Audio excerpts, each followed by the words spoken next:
And to follow up on that issue, over the last few years we have faced crises, attacks, and rapid changes.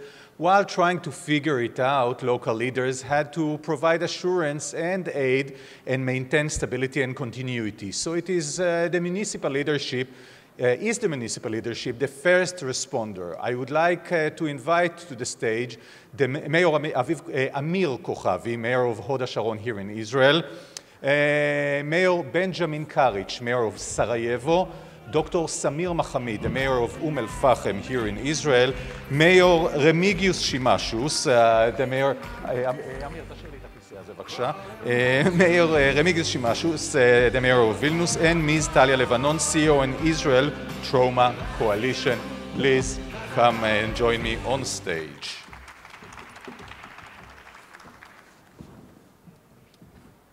So thank you all for joining me. You've heard the mayor of Kiev, and I want to start with you, the mayor of Vilna, since it's around the corner. There is no other way to look at it. I visited Riga a week before I was in Kiev. Everybody speaks in Riga about you might be next, and you might be next. You know, I was in Kiev on February 22, just one day before attack. I left with the last plane. Why I was there? Because we knew that, as with all crises, you have to prepare in beforehand and to have to be proactive. So when Putin delivered his infamous speech that there is no such thing as Ukrainian nation, I think it was on Sunday, and on Wednesday it was attack. Of course, we decided just to show support and to talk to Mayor Klitschko, and we talked. And one of the things was that what do we need to do in order to support? We have to support on the geopolitical level, on information front, and so on. So if you would go to Vilnius, you would definitely see more Ukrainian flags than Lithuanian flags, and full of support. And Lithuanian nation is very supportive. Like we fundraised for Bayraktar in 2 days. And journalists very often ask, why are you so open about it? Why are you so bold about it? But you are so close.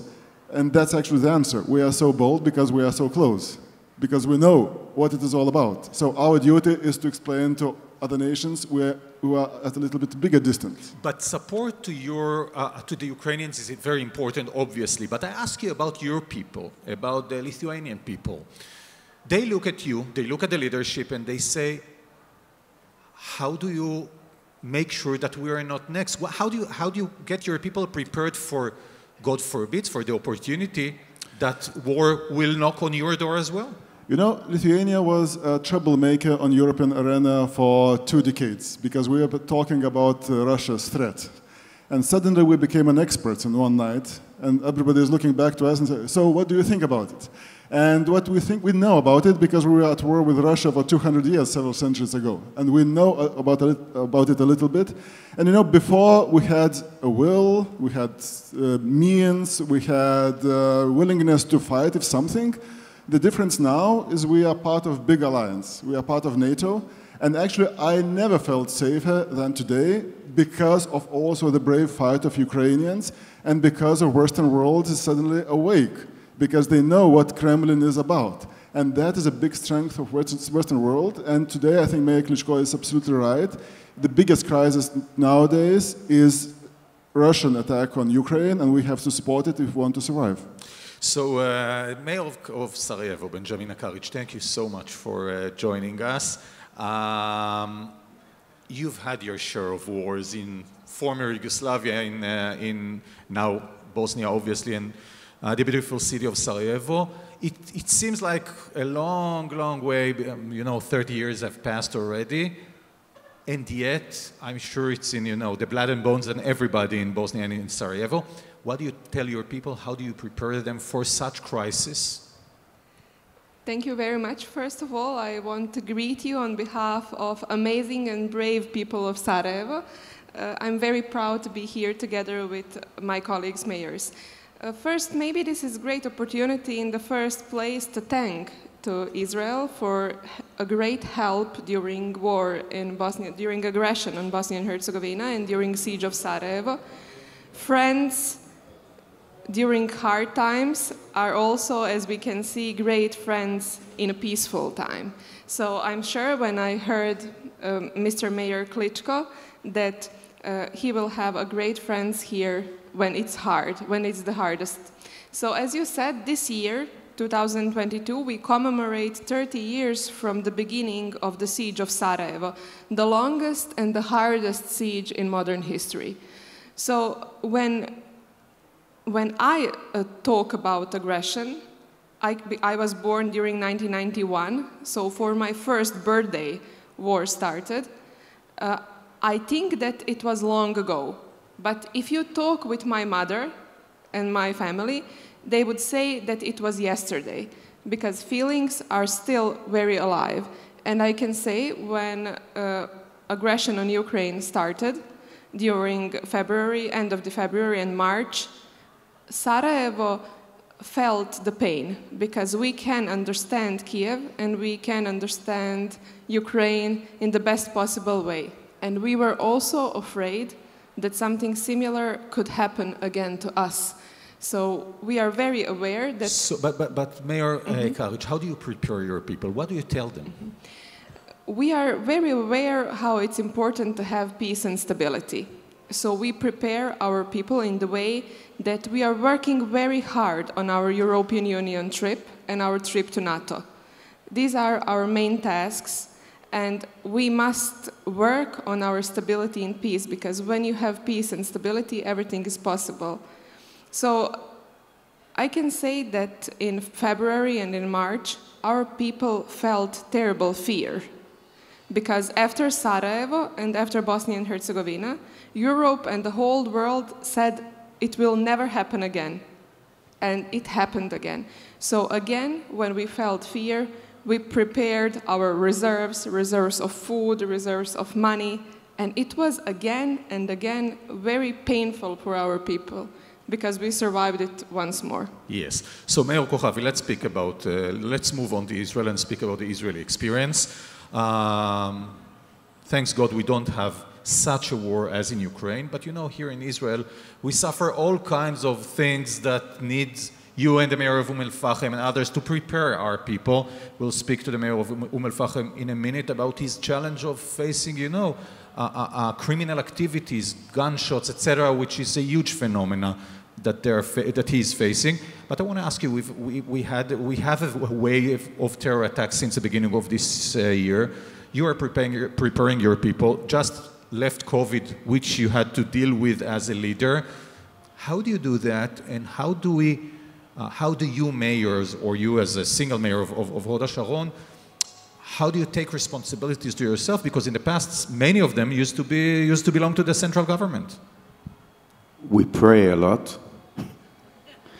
I'm still in trauma and shock. I used to be the youngest mayor on the stage, and now Ms. Kaaritz, more than a decade younger than I. So can we have a round of applause for the mayor of Sarajevo? Just 31, right? It's amazing.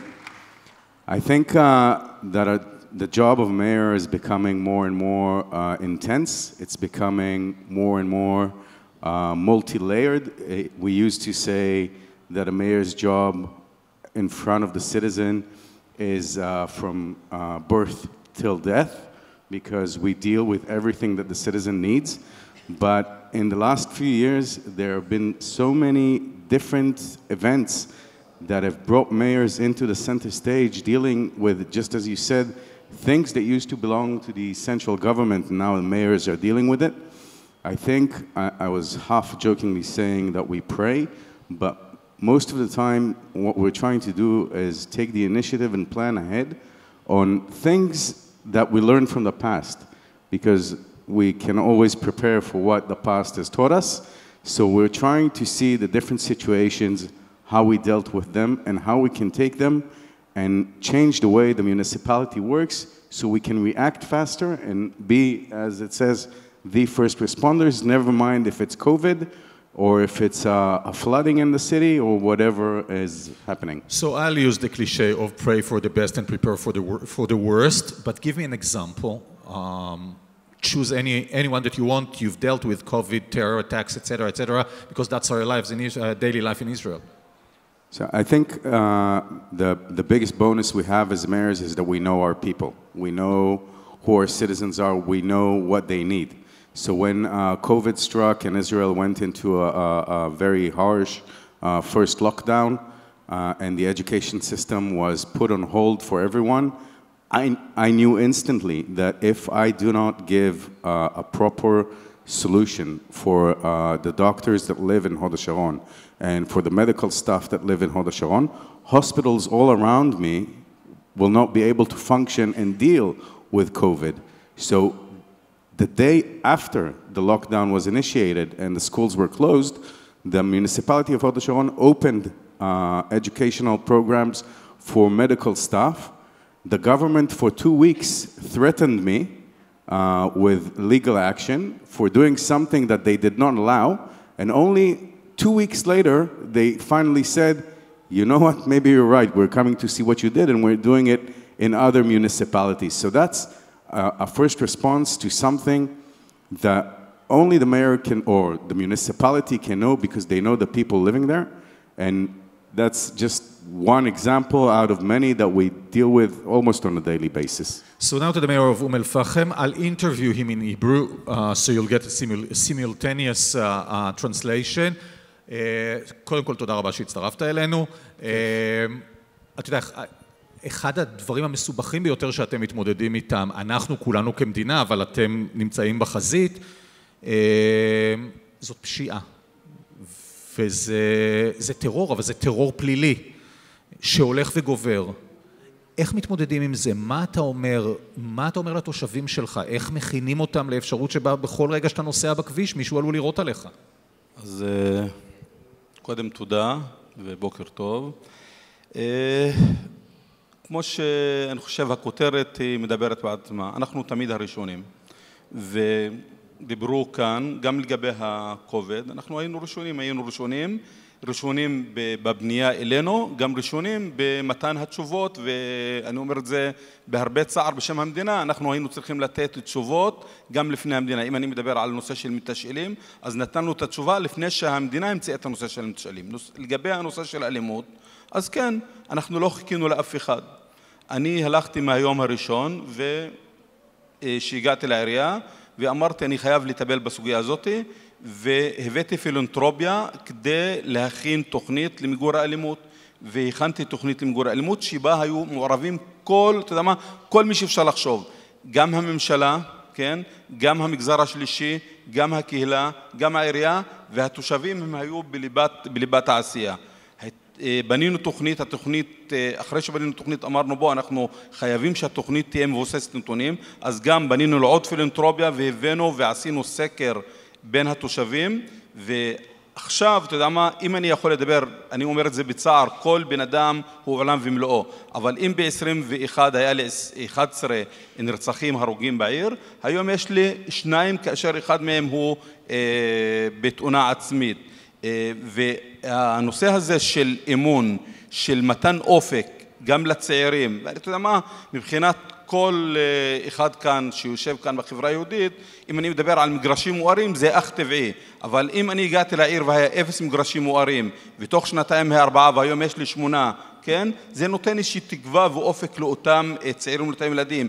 אם הגעתי לעיר והיה 0 מגרשים סינתטיים, והיום יש לי 5 מגרשים סינתטיים, זה נותן. וזה פועל יוצא של אותה תוכנית שהכנו, ושהיא הייתה מבוססת נתונים. אבל ראש העיר, אתה מרגיש שאתה לבד במאבק הזה, או שהממשל המרכזי עוזר לך? תשמע, בוא אני אגיד, אני צריך את כל המרכיבים שאמרתי, עירייה, שלטון מקומי, ממשלה, מגזר שלישי וקהילה, זה הכי טוב, אבל אני אומר את זה בהרבה צער. אני הלכתי לפילנתרופיה, כי הממשלה לא הייתה שם.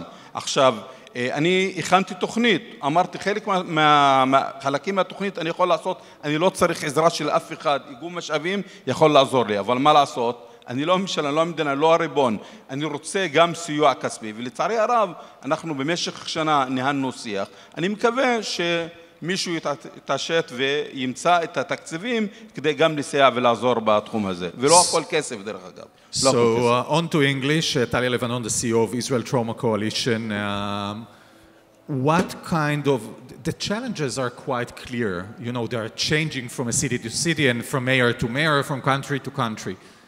What are the solutions, or the optimal solutions? So first of all, I too will say thank you for having me here. I will choose one word from your interview with the mayor of Kiev, and that is the word be proactive. It's 2 words, not one. You need to be proactive. The Israel Trauma Coalition is a professional organization, and we believe in being proactive. And when we speak of mayors as first responders, we are speaking of the ability of mayors to be there in the front, but to use what we call zero responders. And the zero responders are as the mayor of Paaxem just said, is every person in your community. It's the citizens, it's the teams, they all need to be prepared, and they need to be prepared for the scenarios of tomorrow, not only the scenarios of yesterday. And the world has changed since COVID, because we all understand what the meaning of long-term exposure to crisis on a very large scale is. And this is something that we can use to implement preparedness protocols in Israel and outside of Israel, which we are actually doing all the time. Give me examples. Of what? Of community? How do you do it? What do you do and what's needed from them? So what we do is we map, when we go to work with the local council, we have a mapping model. We map the resources, the scenarios, and the gaps in a city, and we create a program with the city, with the mayor. We create a program of training and a protocol that is tailor-made to the scenarios of the city. We do different work in Boston, different work in Paris. We have a lot of work that we are doing with the Ukrainians. And of course, in Israel, we are working with more than 160 cities, very different cities. And you need to break down the teams and the understanding of what the challenges are in order to prepare the right training, and it is all culturally adapted. And is it, Talia, tailor-made to each and every municipality different than the other one? Or are there things that you can say to mayors sitting here, they are parallel to each and every one of them? No, we have generic principles that include how the city should respond, but you need to really adapt the protocol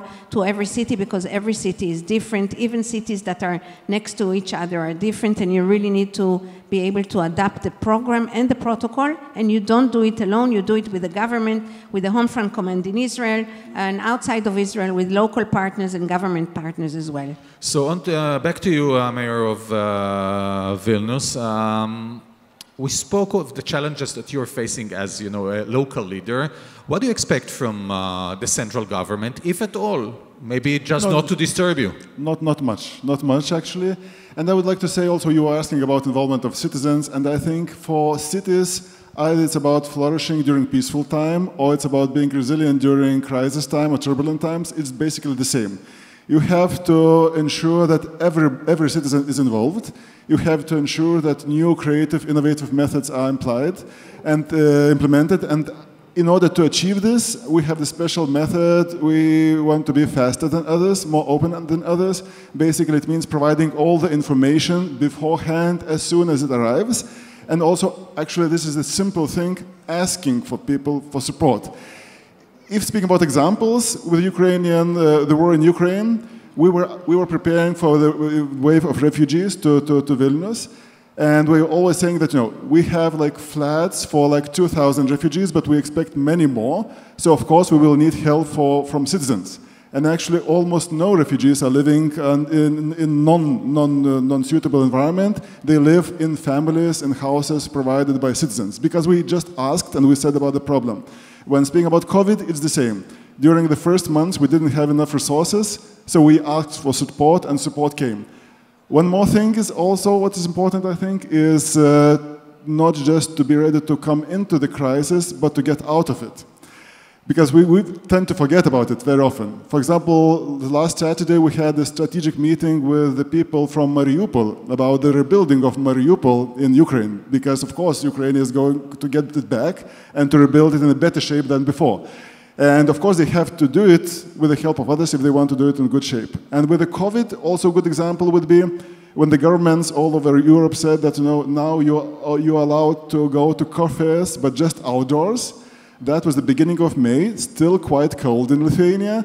But in one day, we said, okay, we are turning the city in one big open air cafe. Basically, all the open areas are here for you to use. It just worked as this. bottom-up approach. Everybody's happy. The best year for business, hospitality business in Vilnius during COVID, because this was a quick change, because we were listening. So involving everybody, being very open, and then accepting the help, and that brings innovation, what we need. Mayor Kוכבי, what do you tell your people? You know, we live in Israel. Obviously, you have to prepare them for earthquakes, war, terror attacks, COVID, maybe no studying at schools, which will make them happy. Obviously, at least the children, etc.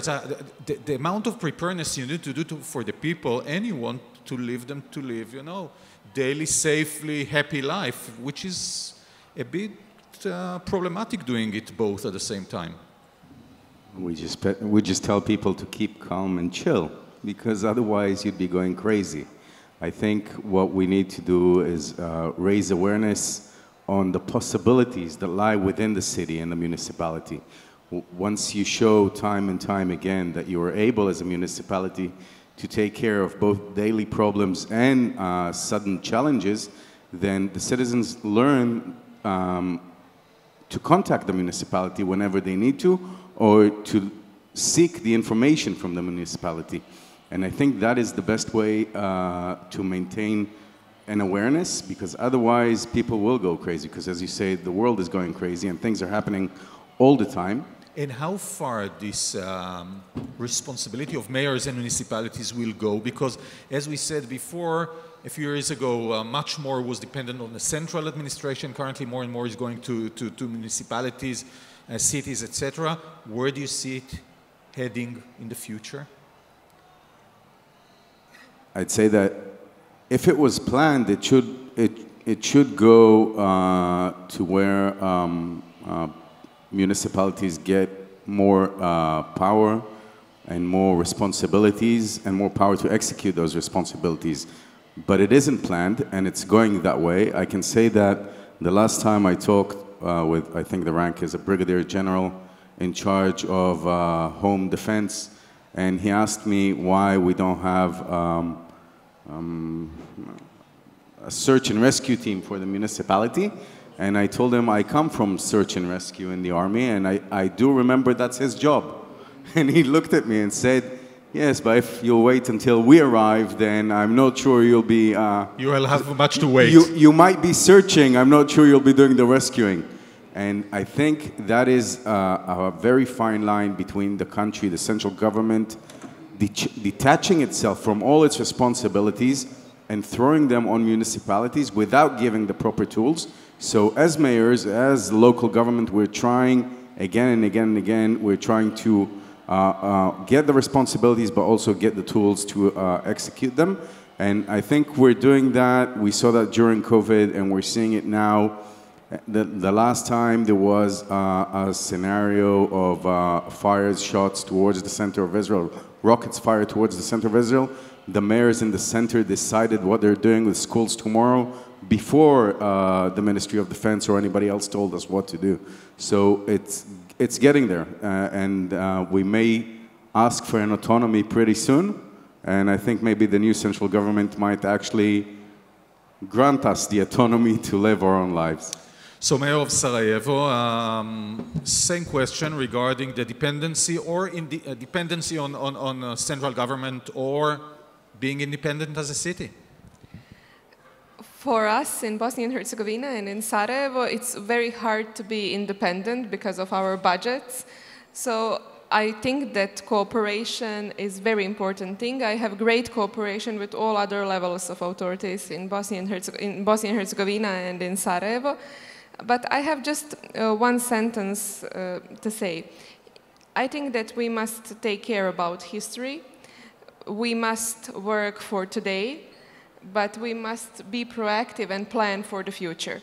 So when we talk about Sarajevo, I always say it's a historical city with beautiful infrastructure, with amazing history, with East and West are kissing, amazing culture, but the most important are people inside of the city. And people will always say what you should do and how you should do. So I think that the only right way in every single field, security, safety, projects for the future, you just need to listen people and talk with the people. Every single day, I use my time to go out and to talk with people in Sarajevo. And there is no problem without solution when you have that way of thinking. So on to you at exactly the same issue, Mayor of פאחם, I'll switch to Hebrew again. אומרת ראש עיריית סרייבו, ובצדק זה בסוף הכל אנשים. איך אתה מדבר עם אנשים, איך אתה פונה לאנשים וכו'. איך אתה עושה את זה אבל כשאנשים נמצאים בפחד? מה אתה אומר להם? תשמע, אני קודם כל מסכים שהכל זה אנשים וזה שיח עם אנשים. זה שיח גם, קודם כל צריך לדבר עם אנשים בגובה העיניים. צריך להיות בין האנשים. צריך להקשיב לאנשים ולתת פתרונות לאנשים. עכשיו אני אומר גם בהרבה צער, לא כל הזמן הפתרונות נמצאים אצלנו, כן? ואנחנו תלויים בהרבה גורמים, אבל בחלקת אלוהים שלנו אנחנו חייבים לתת את הפתרונות לאנשים. אני יכול להגיד, אם נדבר על מה שהיה בקוביד, אז היינו מהרגע הראשון בין האנשים. כמו שאמרתי, הנושא של מתשאלים, לפני שהממשלה, לפני שמשרד הבריאות בכלל חשבנו על זה, הגענו לכל הבתים, חילקנו מזון גם לפני שפיקוד העורף הגיע עם סלי מזון שלו, ותוך כדי תהליך, כן, היה חיבורים גם מגורמים אחרים, גם מהמגזר השלישי, גם מהממשלה, והקהילה התגייסה מהרגע הראשון, צריך להגיד את זה, והשיח הזה שמתקיים יום-יום, שעה-שעה, דקה-דקה, הוא יכול להשרות ביטחון, כי אתה נותן אופק לאותם אנשים. מתן אופק הוא הרבה ביטחון. אני רוצה להתייחס גם לקשר שהיה עם הקואליציה לטראומה. אנחנו מנסים לקדם הרבה דברים והרבה טובים עם הקואליציה. אני מוכרח להגיד, אחד הדברים שהוא ממש עכשיו הוא הכי אקוטי, זה הנושא של מרכז חוסן, שאנחנו גם מנסים לקדם כדי גם לתת איזשהו הרגשה של ביטחון לאותם אנשים שנמצאים ביישוב וגם מסביב לעיר. So before I turn on to you, Talia, I suggest you stay because we have two exclusive interviews coming up with Gil Shveid, the founder and CEO of Checkpoint here in Israel, and with Julio Shalev, the founder and ex-CEO of NSO. Both will speak here exclusively in a few minutes. But back to you. What do you expect, looking at the future, from the central government and from the municipalities? Which steps to take to be a bit more prepared? Because, you know, we see humankind, we see nature, and more traumas will come. Unfortunately, you're right. More traumas will come. We believe that resilience is a muscle. And if you train it, you will be more resilient. And we're talking about young people and older people, people who are in professional roles or volunteers. And we expect the local government, as the mayor said before, that the local government is the body that is leading the preparedness protocol and the way to lead the whole city to resilience. We believe that the general government should support these efforts, and one example that we are doing in Israel is the model of the resilience centers that is working in 12 cities and local councils throughout the country. It's a model, it's a tool for the local government to be able to prepare and respond, and it includes every citizen of the local council has a role or an understanding of what may happen and how we can cope. So one last sentence. You've touched the issue of citizens. We speak of the responsibility of mayors and central administration. What is the responsibility of the citizens? The responsibility of parents, for example, is to understand their role as a model for their children and to be able to understand what coping looks like, what trauma looks like. They need to know what is happening in the city, how they can refer their children. The responsibility of everyone is to look inside and to the neighbors and to see how it is that they can cope and understand what's happening. So I want to thank Mayors Kוכבי, קאריץ, Shimashus, and מחאמיד, and Ms. Lebanon for this interesting panel. Thank you so much for joining us today. Please.